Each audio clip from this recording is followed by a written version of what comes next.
안녕하세요, 청년 여러분. 박천도 목사입니다. 이번 주부터 우리가 주일날 2부 순서로 하던 성경 공부를 이렇게 먼저 영상으로 대체하고, 주일에는 우리가 이 영상을 보고 배웠던 것 중에서 뭐 궁금했던 사실 혹은 잘 이해되지 않았던 것들을 우리가 질문과 답을 형식으로 이렇게 알아보는 그 시간으로 대체해 보려고 합니다. 이번 주 이제 처음으로 이렇게 시도를 하게 되는데, 우리 청년들 시간 내서 꼭 이렇게 보시고 주일날 좋은 교제 있었으면 좋겠습니다. 뒷 배경이 많이 더럽죠? 빨리 강의 시작하도록 하겠습니다. 오늘은 이제 뉴스 성경 공부 11월 셋째 주 이제 분량이고요. 우리가 지난주에 우리 많은 청년들이 나오지 못했지만, 우리가 뭐에 대해서 배웠냐면 하나님의 속성에 대해서 우리가 간단하게 한번 알아보았습니다. 근데 오늘은 본격적으로 한번 알아보도록 할게요. 자, 그렇다면 이 속성이란 무엇을 말하는 것일까요? 속성은 어떤 사람이 진실한 성격이나 특성을 말합니다. 어떤 사람이 가지고 있는 진실한 성격이나 특성을 말하는 것인데요. 마찬가지로 하나님의 그 특성이 어떤가, 성격이 어떤가, 우리가 이 속성을 통해서 알 수가 있을 것입니다. 그리고 우리가 하나님의 속성을 공부함으로써 우리는 하나님을 어느 정도 알 수 있습니다. 완전히 알 수 있는 것이 아니라 어느 정도 우리가 그 뭐 장님이 이렇게 손을 이렇게 막 대가지고 어렴풋이 알 수 있듯이 우리가 그 정도밖에 알 수가 없습니다. 하지만 그러함에도 우리는 이 속성을 배워야 하는데요. 그래야지만 우리가 하나님의 그런 성품에 대해서 알아가고, 또 우리의 부족한 연약함을 알게 되어지고, 더욱더 하나님을 의지하게 되는 이제 그런 것이 되기 때문에 우리가 하나님의 속성에 대해서 아는 것이 중요합니다. 그리고 세 번째 줄에 나와 있듯이 어떤 개념들, 이 속성에 대한 개념들은 우리가 이해할 수 있는 한계를 벗어나기도 합니다. 예를 들면 뭐 영원이나 아니면 무소부재나, 이 사람에겐 불가능한 것이죠. 근데 하나님 이런 속성을 가지고 있습니다. 따라서 우리가 이러한 속성을 100% 이해한다는 것은 거짓말이에요. 하지만 우리가 이렇게 어렴풋이라도 이해할 수 있고, 그런 위대하신 하나님을 우리가 믿게 되는 걸 통해서 우리의 어떤 신앙이 더욱더 공고해지는 그런 계기가 될 수 있을 것입니다. 자, 그렇다면 우리가 이번 이 책을 통해서 알아볼 하나님의 속성은 무엇이냐면 바로 거룩, 의와 공의, 절대주권, 영원, 불변, 전지, 편재, 전능, 사랑, 진실, 자비. 이외에도 많이 있습니다. 하지만 우리가 이 책에서는 이것만 우리가 배워보도록 할게요. 먼저 거룩에 대해서 알아보도록 하겠습니다. 하나님의 거룩한 속성은 세상의 악에 접촉되지도 오염되지도 않음을 의미합니다. 하나님은 절대적으로 순수하시며 또한 완전하시다. 즉 하나님에게 영향을 줄 수 있다거나 아니면 하나님을 오염시킬 수 있는 것이 아무것도 없고, 오직 하나님은 순수하게 모든 것과 구별된 채로 이렇게 고고한 자태를 뽐내시는 그런 분이시다. 하지만 그러함에도 완전하시다. 우리가 뭐 핸드폰을 보더라도, 뭐 제가 이렇게 아이폰을 가지고 있는데, 뭐 아이폰 프로, 아이폰 프로 맥스가 있죠.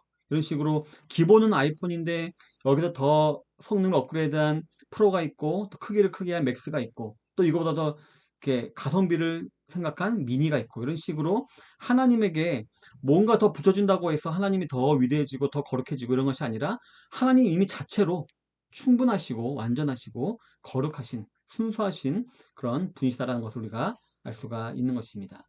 출애굽기 15장 11절에 보면, 여호와여 신중에 주와 같은 자가 누구니까 주와 같이 거룩함으로 영광스러우며 찬송할 만한 위엄이 있으며 기이한 일을 행하는 자가 누구니까. 이 출애굽기 15장 11절에서는 하나님의 거룩함을 어떻게 표현하고 있냐면은 주와 같은 자가 누구입니까? 소위 사람들이 만들어낸 생각해낸 신들 중에서 하나님과 같은 자가 누구입니까? 아무도 없습니다. 하나님은 유일하신 그런 분이십니다. 정말 절대적으로 순수하신 분이십니다. 라는 식으로 그것을 이렇게 주와 같은 자가 누구냐 이렇게 비교 형식으로 이렇게 말을 했고요. 다음으로 이제 시편 99편 9절에 보면, 너희는 여호와 우리 하나님을 높이고 그 성산에서 예배할지어다. 여호와 우리 하나님은 거룩하심이로다. 여기서는 그 예수님이 어디에 임하시는가? 바로 성산. 이 성산이라는 말은 뭐냐면은 홀리 마운틴, 홀리 마운틴. 그러니까 distinguished mountain. 그러니까 구별된 산. 다른 어떤 것도 범접할 수 없는 구별된 산에서 우리가 하나님 계시고 우리는 그곳에서 예배해야 된다. 그래서 이 구약적으로는 이 성산이 나중에 보면은 성막, 성소, 성전 이렇게 이어지고 신약 시대에는 이런 것이 이렇게 가시적으로 보이는 게 뭐냐면 교회죠. 교회 예배당. 그리고 우리가 예전에 말했듯이 성령님을 우리 안에 모시면은 우리도 교회라 그랬죠. 우리도 성산될 수가 있습니다. 따라서 우리가 기억해야 될 것이 우리도 막 죄를 짓고 싶은 마음이 생길 수가 있고 우리도 막 살고 싶은 마음이 생길 수가 있잖아요. 이거 한 번만 어떻게 하면 하나님 눈 딱 감고 봐주세요라고 우리가 그렇게 생각할 때가 있지 않습니까? 하지만 우리가 기억해야 될 것, 우리 몸이 성산, 하나님께 예배하는 거룩한 성전이기 때문에 예배당이기 때문에 우리는 어떻게 우리 육체를 어떻게 해야 될까요? 예, 깨끗하고 거룩하게 유지해야 됩니다. 따라서 어쨌든 이 시편 99편에서는 하나님은 이처럼 구별된 장소에서만 예배할 수 있는 그런 정말 정말 거룩한 분이시다. 예, 좀 계속 동어 반복 같은데 거룩하시고 순수하시고 한마디로 구별된 분이시다라는 것을 이렇게 말하고 있습니다. 자, 하나님이 거룩하심으로 우리도 거룩해져야 할 것입니다. 우리는 죄에서 떠나 하나님과 연합을 해야 합니다. 우리는 삶을 통해 불의한 세상에서 하나님의 속성을 반영하는 빛을 비추어야 합니다. 네, 하나님 명령이에요. 내가 거룩하니 너희도 거룩하라. 내가 세상과 죄와 구별되어 있으니 너희도 세상과 죄와 구별되어 있어야 된다. 그래서 그러한 삶으로 이렇게 하나님 속성을 세상에 반영하는 반사체로서의 삶을 우리도 살아야 한다라고 이렇게 우리가 알 수가 있습니다. 개인 적용, 예, 우리 청년들 각자 개개인이 적용할 수 있겠지만 먼저 제가 한번 이렇게 제가 한 것들, 제가 적용한 것들을 한번 예로 보여드릴게요. 우리는 세상과 완전히 분리될 수는 없죠. 예, 우리가 세상과 완전 분리해서는 살아갈 수가 없습니다. 하지만 적어도 우리는 세상 사람들의 사고방식, 악한 본성과 구별된 그런 사고방식과 본성과 구별된 하나님 중심, 성경 중심, 교회 중심의 삶을 살 수가 있고요. 그런 것들이 세상 사람들과 다른 점이 되어지고 그것이 매력이 될 수가 있습니다. 그래서 그 매력을 우리는 드러내야겠다. 예. 뭐 내 외모를 꾸미고 다른 걸 꾸미는 것이 아니라 내가 하나님을 이렇게 잘 섬기는 삶을 통해서 다른 사람들에게 궁금증을 유발시키고 예. 그런 매력을 드러내는 자가 되어야 되겠다. 예. 뭐 센 척하고 뭐 이렇게 뭐 이렇게 허세 부리는 것이 아니라 이렇게 성경 중심, 하나님 중심, 교회 중심을 살면서 신앙의 모습으로 매력을 이제 전하는 삶을 살아야겠다라고 저는 이렇게 한번 예로 이렇게 나누어 보았습니다. 청년들도 한번 각자 내가 어떻게 이 하나님의 거룩이라는 성품을 내가 내 삶에 적용시킬 수 있을까 한번 고민해 보시기를 바랍니다. 자, 두 번째, 의와 공의입니다. 예, 똑같은 말 같죠? 약간 다릅니다. 네, 의, righteousness와 공의, justice는 신약의 원어의 동일 어원으로부터 나온 단어들로서 그 뜻은 각각 옳음, right과 공명정대함, just입니다. 예, 즉 의는 하나님의 속성과 행동이 완벽하게 일치함을 나타냅니다. 우리도 말과 행동 다른 사람 싫어하죠. 예. 근데 하나님이 의롭다라고 할 때는 하나님은 속성과 행동, 말씀과 그 속뜻이 완벽하게 일치함을 나타내는 것입니다. 그리고 공의는 하나님께서 그의 일을 법으로 정하심을 가리킵니다. 이 말은 뭐냐면은 예, 법이란 거는 모든 사람들에게 동일하게 적용돼야 되죠. 예, 팔이 안쪽으로 굽는다고 해서 뭐 학연지연 혈연 이런 것에 따라서 법이 다르게 적용되어 준다면 더 이상 그건 법이 아니죠. 마찬가지로 법은 모든 사람에게 동등하게 적용이 되어야 되는데 마찬가지로 하나님께서 그런 분이시라는 거예요. 하나님께서 그의 일을 자신의 이 완벽함을 법으로 이렇게 해놓으셔가지고 세상 사람들도 모든 사람들도 이렇게 하나님 앞에서 의롭게 행하지 못하면 예, 그 의에 따라 법에 따라 상을 받는 것이 아니라 벌을 받게 되겠죠. 그의 뜻대로 행하면 상을 받겠지만 그렇지 않으면 벌을 받게 됩니다. 이런 식으로 하나님께서 공정하시다라는 그런 뜻을 가지고 있습니다. 하나님은 의나 공의 중 어떤 것이라도 어기는 사람과 관계하지 않으십니다. 예. 그래서 우리는 의로움이 있어야지만 우리는 하나님과 관계할 수 있고 천국에 갈 수 있는데 우리에게 의가 있나요? 없죠. 그렇기 때문에 우리는 누구를 의지하나요? 예, 하나님의 의인 예수님을 의지하죠. 그래서 제가 여러 번 말씀드렸듯이 하나님이 우리를 보실 때는 여전히 불의해요. 불의한 죄인입니다. 하지만 예수님이라는 안경을 쓰고 우리를 보시면 우리는 의인이 되죠. 그래서 우리는 하나님과 교제하고 결국 하나님 나라인 천국에 가게 되는 것입니다. 이런 의미가 있음을 기억하시기 바랍니다. 자, 시편 119편 137절에 의하면 하나님의 의는 무엇으로 나타나고 있을까요? 여호와여 주는 의로우시고 주의 판단은 옳으니. 이건 뭐예요? 예를 들면 이 법정의 판사가 정말 법대로 잘 판단한다는 거예요. 마찬가지로 하나님께서 그런 분이시라는 거예요. 이렇게 뜻을 굽히시거나 아니면 어떤 인정에 따라서 모든 것을 이렇게 잘못 판단하는 것이 아니라 정말 공명정대하게 판단하시는 의로운 재판장이시다라는 그런 의미를 가지고 있습니다. 다음 시편 89편 14절은 의와 공의가 무엇이라고 말하고 있는가요? 의와 공의가 주의 보좌의 기초라 인자함과 진실함이 주 앞에 있나이다. 예. 하나님의 수많은 성품이 있겠지만 그 성품들 중에 하나님의 가장 기본되는 성품이 의와 정의라는 거예요. 주의 보좌의 기초라 그랬죠? 예, 파운데이션. 예, 바로 이 하나님의 기초가 하나님의 기본적인 그런 기초가 바로 의와 공이다라고 이렇게 시편 89편 14절이 말하고 있는 것입니다. 자, 하나님 위에는 어떤 법도 없다. 다만 하나님 안에 법이 있을 뿐이다. 예, 맞죠? 하나님을 이렇게 얽매는 법이 있는 것이 아니라 하나님 안에 법이 있고 그것이 공명정대하게 이렇게 진행되는 것입니다. 의와 공의에 대한 당신의 기준을 하나님과 비교해 보라. 예, 한번 비교해 보시기 바랍니다. 우리도 참 정직한 것 같고 이런 것 같지만 실제로 그런가요? 아니죠. 그렇지 않고 우리도 참 이렇게 혈연지연하게 이런 것에 대해서 내가 좋아하고 싫어하는 사람에 대해서 이렇게 다른 이렇게 판단을 우리가 기준을 줄 때가 참 많이 있죠. 이 사실을 한번 개인적으로 적용해 보았을 때 저는 이렇게 적용해 보았습니다. 하나님의 의와 공의를 우리가 닮으려면 그분의 말씀으로 판단하고 그분의 말씀대로 사는 방법밖에는 없다. 우리는 항상 다른 모든 환경과 조건에 따라서 우리가 다르게 판단할 수 있기 때문에 우리가 올바르게 판단하려면은 하나님 말씀으로밖에 판단할 수가 없는데 그렇기 때문에 우리는 말씀을 더욱더 가까이 해야 되겠다. 나는 말씀 더 가까이 해야겠다라고 했고요. 그리고 방금 얘기했죠. 왜냐하면 우리는 다 구분 이성과 의지를 가지고 있기 때문입니다. 세 번째, 절대주권. 예, 절대주권이란 우두머리, 최고의 권력, 가장 높은 지위를 의미합니다. 이사야서 46장 9절 10절에 보면 너희는 옛적 일을 기억하라. 나는 하나님이라. 나 외에 다른 이가 없느니라. 나는 하나님이라. 나 같은 이가 없느니라. 내가 시초부터 종말을 알리며 아직 이루지 아니한 일을 옛적부터 보이고 이르기를 나의 뜻이 설 것이니 내가 나의 모든 기뻐하는 것을 이루리라 하느노라 라고 이렇게 기록을 하고 있습니다. 이것을 보면은 나는 하나님이라 나 같은 이가 없다. 여기서 우리가 이 하나님이라는 말을 우리가 잘 이해해야 되는데 이거는 엘로힘이라는 히브리어를 우리나라로 번역한 거죠.